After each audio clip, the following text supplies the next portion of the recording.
Hindi po natin kailangan na-experience yung pagiging katulong, kusambahay. Sanay po tayo mga Pilipino. Lahat ng Pilipino magaling mag-ayos ng bahay, maglinis. Ba't pa natin kailan pa sila experience? Ang problema ay doon sa employer. Palagi na lang, kapag mayroong problema, ang tinitingnan natin, yung side natin, no, we're not the problem. The problem is Kuwait. Hunger for power. It will divide the nation. The reason why we're here again today, dahil merong bad news na nakakasama ng loob sapagkat dalawang kababayan na naman natin na nangarap na magkaroon ng magandang buhay para sa kanyang pamilya, pumunta ng abroad, pagbalik, bangkay na. It keeps happening sa Kuwait. Again and again and again. Julie B. Ralara, Reolyn Saison, Jeline Arguzon, Jenny Sanchez Alvarado, Daphne Nocaloban, Nakalaban, I'm sorry. Ito ilan lamang sa mga kababayan natin na bumalik ng bangkay from Kuwait. And that was years ago, yung mga nabanggit ko. Ngayon, may bago na naman. Tuloy-tuloy. And every day, may nagreklamo sa programa ko, iba't ibang bansa, pero nasa top ng listahan ay Kuwait. Nag-average ang programa ko Wanted sa radyo up to 150 complaints from OFWs sa Kuwait. Of course, nais kong pasalamatan ang DMW, ang OWA, dahil kapag nilalapit ko sa kanila, agad-agad napapauwi naman, which is thank you. Pero I would rather na wala na akong lalapitan na agency dahil yung ating mga OFW ay safe, meaning well monitored.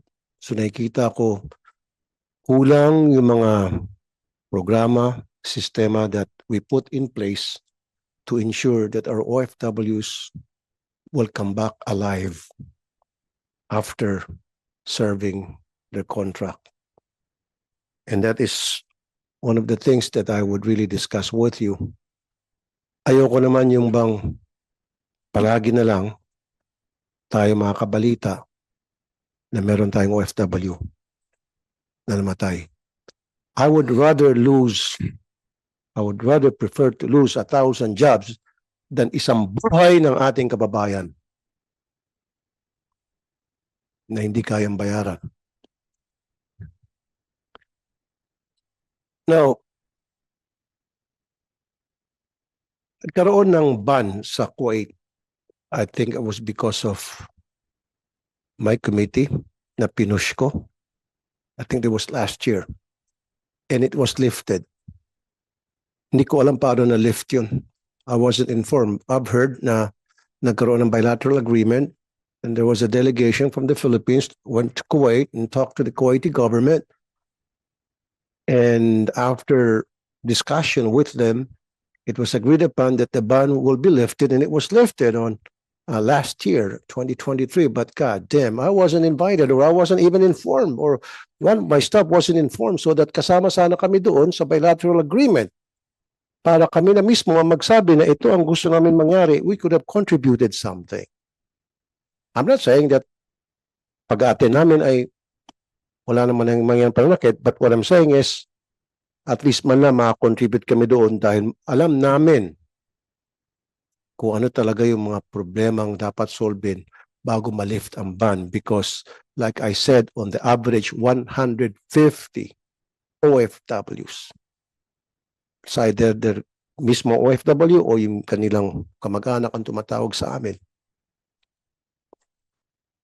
Now, Secretary Kakdak, sir, kailan po na-lift yung ban sa Kuwait? Yung deployment ban? Mr. Senator, magandang umaga po. Mr. Chair, from the Philippine side po, patuloy yung ating restrictions, deferment na itinalaga pa ho nung panahon ni Jollibee Renara, Secretary Toots Ople at pinaigting pa ho. Nung panahon po ni Jollibee Renara, ang pinataw ho ni Secretary Toots Ople is a deferment with respect to first-time workers, tinignan na maigi ang work experience. From the Kuwaiti side, meron po silang pinataw na sarili nilang ban na pangkalahatan, including skilled workers. So nang malaunan ay ang Kuwaiti side po ay linif yung sa side nila na ban for the skilled workers and the returning workers. But we retained our own deferment policy, Mr. Senator, nung panahon pa na iniulat sa inyo ito ni Secretary Toots at pinaigting pa ho natin. Bukod sa bawal ang first-timers, dinagdagan pa ho natin ng whitelisting, yung recruitment agencies from the Kuwaiti and Philippine side, kailangan po malinis ang track record. Meron na ho tayong pre-departure briefings ngayon, pre-flight briefings aside from the PIDOS. On top of the PIDOS, Mr. Senator, literally pinapupunta po natin ang mga OFWs bago pa man sila magpatuloy sa airport, bago sila mismong umalis at doon nagbibigay ng mga rights and responsibility, kadaragdagang impormasyon, reinforcement ng impormasyon sa PIDOS, just in case hindi nila na-pick up yung impormasyon on their rights and responsibilities, and most especially, contact numbers ng MWO at ng DMW at ng OWA in case kakailangan po nila, particularly the 1348 hotline. And then lastly, Mr. Chair, dahil kilala na ho namin sila, literally before they leave, namomonitor po namin sila. Meron kaming na-enhance na electronic monitoring system. We could present it today, Mr. Chair. We have a 5-slide presentation if the committee will permit. But we had a preliminary presentation with both Senate and House technical personnel. And so yun po ang ating sinasagawa ngayon na enhancement o pagpapahigpit. So sa ngayon po, Mr. Chair, meron tayong patuloy pa rin po yung deferment, yung suspension with respect to the first-time OFWs. Bawal po ngayon ang walang overseas experience. Work experience sinisilip po natin ngayon na maigi, Mr. Chair. So sa side po ng DMW, wala po tayong dinift, Mr. Chair. Patuloy po yung heightened restrictions, yung deferment policy that was instituted during the time of Jollibee Renara. Thank you, Secretary Hans. Napakaganda yung mga sinabi niyo po. Pre-departure screening, pinaigting, rights and responsibilities of the worker, sinabi sa kanila, sa PIDOS, contact number, and then bawal ang walang work experience na OFW natin pumunta sa Kuwait. Perfect, excellent, 100%. But hindi naman problema ang ating mga OFW. Ang problema, yung mga employer sa Kuwait. Sila ang problema. Mga OFWs natin masisipag. They don't even have experience because tayo mga Pilipino mapag-alaga. Ano bang ginagawa ng mga OFWs natin sa ibang bansa? Mag-alaga, maglinis. Sanay tayo mga Pilipino. We don't even need to teach them how to clean. Endemic na sa mga Pilipino yan na malilinis tayo sa sarili natin. Magaling tayo mag-alaga, magaling tayo maglinis ng bahay. They're not the problem. The problem is the employer. The problem is the Kuwaiti government, for crying out loud. We should focus and concentrate on how we can talk to these people sa Kuwaiti and to the employer and tell them enough is enough. You want our worker or workers? Then this is what we need you to do. Let's sit down and let's talk. At kapag hindi nyo kayang sundin to, then we will totally stop deployment. And maybe siguro pag-isipan later on, dahan-dahan tayo mag-pull out. And that's the only way to do it if I am to be asked.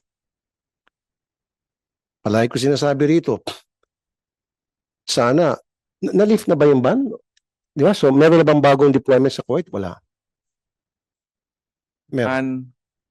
And yung ba may mga overseas employment experience and the skilled workers? Yun nga, Meron po. sir. Dapat wala muna eh. Why was it lifted? Di ba dapat wala muna? And then I've heard na last year, sana total ban hanggang hindi sila mag-ayos-ayos ng kanilang mga pag-uugali, ng kanilang sistema. Like I said, I would prefer or rather mawalan ng trabaho ang libo-libo kaysa naman ang kapalit noon isang buhay ng ating OFW. Sana naintindihan niyo ako. I get my point across. Kasi yun ang sinasabi ko po, Secretary, kung sinama niyo sana ako or invited kahit isa man lang sa Legis team ko pumunta sa Kuwaiti government na magkaroon ng bilateral agreement, ang una ko ipupush, katakot-takot na screening ang ginagawa natin dito sa ating mga OFW, NBI, police clearance, health, etc., etc., may mga PIDOS. And yet, yung receiving end, wala. Malay natin kung yun ay may topak, siraulo, barumbado, rapist, magnanakaw, kriminal, etc., etc. Wala. Di ba? Wala.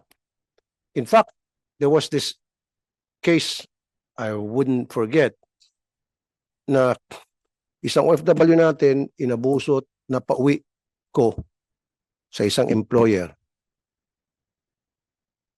After, I think, less than a couple of months, may kapalit na dumating. Pilipino pa rin.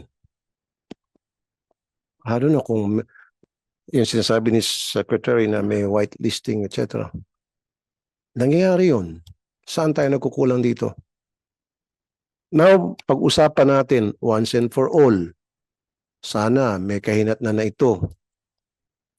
Na ayoko na marinig na merong isang buhay ng ating OFW mabubuwis.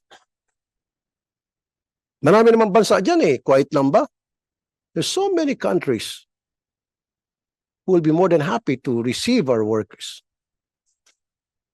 Singapore, Hong Kong, ang dami na kung saan hindi minamaltrato yung ating mga OFWs. Dito sa Kuwait, paulit-ulit na lang. And yet, para tayong pinagpipilitan natin ang ating mga sarili na i-push sila doon. We feed them to the lions. That shouldn't be the case. Kailan po nagkaroon ng bilateral agreement nga ulit? When was this? The Sir, agreement 2023? po was 2018, dalawang In 2023 po, meron daw ata. Hindi po, wala pong bilateral agreement noong 2023. Noong Okay, pero kailan po na-lift? 2018. Nung, I remember nung merong isang kababayan natin namatay at pinush ko na magkaroon muna ng ban. And then yes, we did declare na total ban ata para dun sa mga bagong papasok. I would like to acknowledge Yes, the presence of Senator Mark Villar. Thank you for coming, Senator Mark. Diba? Ban po siya, Mr. Chair, sa mga walang overseas experience. So deferment po ang tawag noon ni Secretary Toots Ople nung So, iniulat niya. ban dun sa mga walang experience. Pag may experience, tuloy. May experience, pwede po, Mr. Chair. Pinagbago natin mga sarili. Are we making ourselves stupid? Are we people? A nation of stupid people sending our workers to the lion's den in Kuwait? Sabi ko na nga po kanina, hindi po natin kailangan experience yung pagiging katulong, kasambahay. Sanay po tayo mga Pilipino. Lahat ng Pilipino magaling mag-ayos ng bahay, maglinis. Ba't pa natin, kailan pa sila experience? Ang problema ay doon sa employer.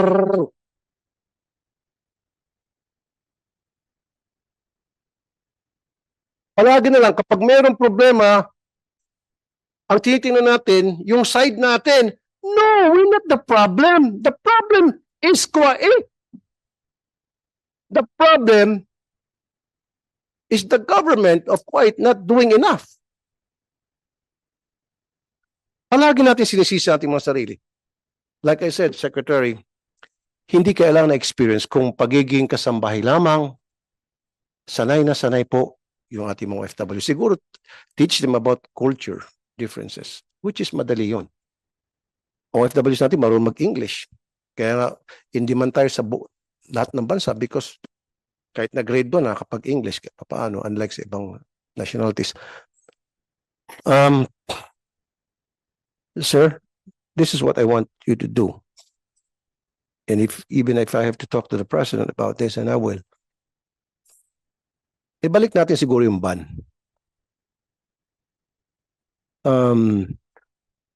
Wala na munang new deployment. Stop. Yung mga nandun ngayon, may kontrata, sabihin. Gusto nila mag-renew ng kontrata, okay ako.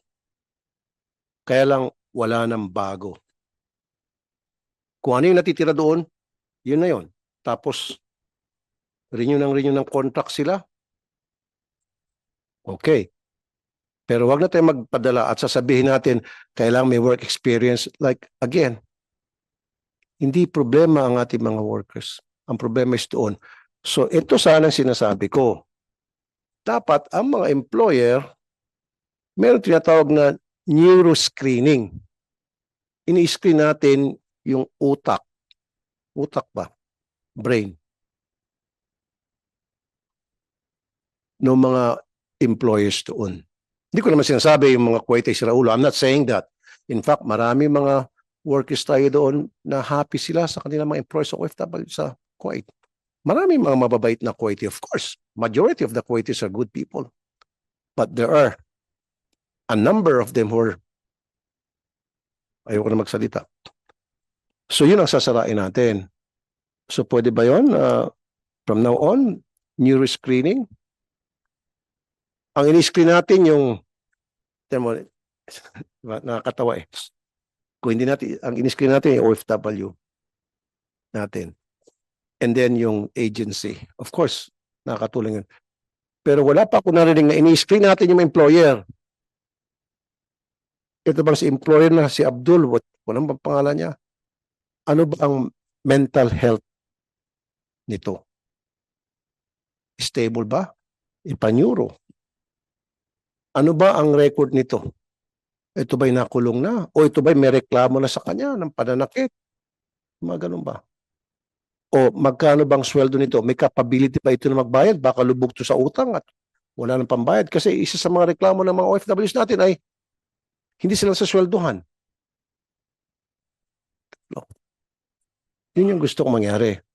Huwag yung, sabi mo yung dati previous, hindi natin magpapadala na hindi experience. Kailangan yung agency mabuti. Of course. So can we do that? So ano pong, dito sa suggestion ko, am I making sense? Yes, you are, Thank you, Mr. sir. Senate, Mr. Chair. Mr. Chair, ang una pong nasa sa isip ko is mag-require na i-account for all the OFW, especially the kasambahay in Kuwait at this stage. Kasi sabi niyo nga po, pagbawalan yung papasok, pero pang mga nandun. So ang nasa sa isip ko po, i-account for each and every kasambahay, kamustahin sila. Dapat malinaw na nasa maayos silang kondisyon bago pa man tayo magpatuloy at this stage. Pangalawa, agree po ako sa inyo. There should be some screening, psychological screening or a level of determining whether qualified yung employer. At kung dadagdagan ko pa, Mr. Chair, yung briefing na binabanggit ko po, tama kayo. Hindi lamang yan sa side ng ating kababayan. Dapat meron ding pre-employment briefing ang employer. Exactly. Kaya't haharap siya bago pa man umalis, haharap siya sa ating labor attaché o migrant workers office at doon ipapakilala niya yung sarili niya. At the technology, I suppose, will now permit na mag-usap sila habang nandito sa Pilipinas yung domestic worker at siya'y naroroon sa Kuwait para magkakitaan na sila sa muka at sa mata bago pa man umalis. So yan po ang nasa sa isip ko ngayon, Okay, sir, Mr. makasingit. Chair. Meron ba tayong ginagawang background check sa mga employer na to ensure sila ay may pera talaga? Meron naman po, Anong klaseng screening po Mr. ginagawa Chair, natin?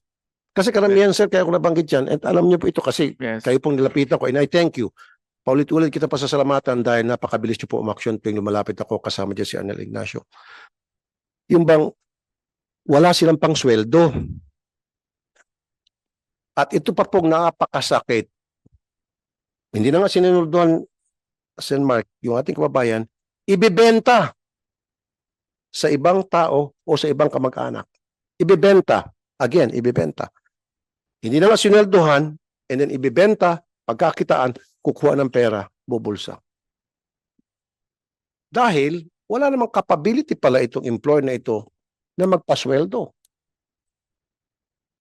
Yung sinasabi ko. So wala tayong ganong screening. Financial statement siguro. Tingnan ng record, anong trabaho mo? O baka ikaw ay tumatanggap lamang ng welfare from Kuwaiti government. Dapat hindi. You have to have a job. Kung wala kang trabaho, wala kang karapatan magkaroon ng kasambahay namin. You must have a job. Kasi nakikita ko may mga pattern eh. Walang trabaho, tumatanggap lamang ng pensyon sa Kuwaiti government. Bibigyan natin ng ating worker. No, that should be the case.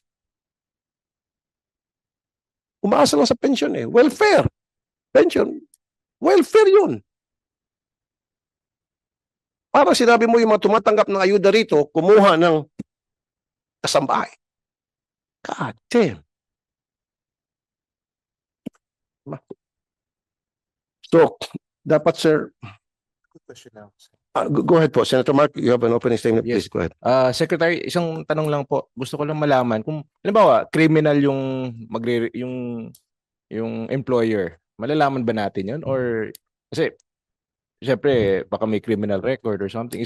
May way ba na malaman para malaman natin kung yung employer ay may criminal record? Kasi kawawa naman yung mga kasambahay natin kung isusubo natin sa isang, di ba nila kung may pera, paano, actually masama na yan na walang pera, pero mas masama pa kung criminal pa yung magiging employer nila. So I'm just wondering baka may criminal, may basic checking ba yan, halimbawa criminal record? Kasi malalaman ka agad yun eh. Yes, pwede po nating malaman on our own, Mr. Senator. Right now, ang sistema is yung private recruitment agency determines the qualifications on both sides. Pero tama po kayo, napapanahon na tayo na mismo ang gumalaw, tayo na mismo ang gumawa ng paraan para malaman precisely yung background check ng mga employers. Sa ngayon, we have tightened the grip on the foreign recruitment side in Kuwait. But yes, napapanahon na iharap mismo yung employer para makilala natin, malaman natin yung background at magkaroon ng sapat na preparasyon bago pa man pumunta doon yung manggagawa natin. Salamat at nagpapasalamat din po ako kay Senator Raffy Tulfo. Nagkaroon tayo ng ganitong klaseng pagtitipon para ma-discuss yung resolution para mabigyan ng karagdagang proteksyon ng ating mga OFWs. Salamat, Chairman. Thank you, Sen Mark. Tama si Sen Mark. Dapat kasama yun from now on screening doon sa employer yung magpakita siya ng police record. Kung pwede pa, court clearance na wala siyang kaso sa anumang korte sa Kuwait. On top of that, yung neuro. And then of course, yung financial capability. Paano ba? Curious lang po ako, Sec. Pag yung employer pumunta sa agency and we need Filipino OFW, anong klaseng prosesong dadaanan niya? Sa yung present and in the past. Paano yun? Yung present po, si Undersecretary Sige. Olalia could add to this. Yusek Olalia, kunyari ako, Kuwaiti at gusto ko magkaroon ng OFW. Anong proseso? Ano yung ina-undergo niyang? Ano ang prosesong that I have to undergo for me to be qualified become an employer of an OFW, sir? Yeah. Good morning po, Chair, sa mga colleagues ko at kay Senator. Salamat po. Una-una po, wala po tayong direct hire. No? Bawal po yung direct hires na isang Kuwaiti employer will directly employ, hire, and get an HSW from the Philippines. No, I know, no, sir. Ibig sabihin, okay, pupunta sa agency. Apa. Pupunta po siya Okay. sa agency na tinatawag po nating Foreign Recruitment Agency. FRA. At yung Foreign Recruitment Agency na ito Okay. ay dumaan sa isang masusing proseso. Meron po tayong Anong klase tinatawag masusing na proseso, sir? accreditation po, Mr. Chair.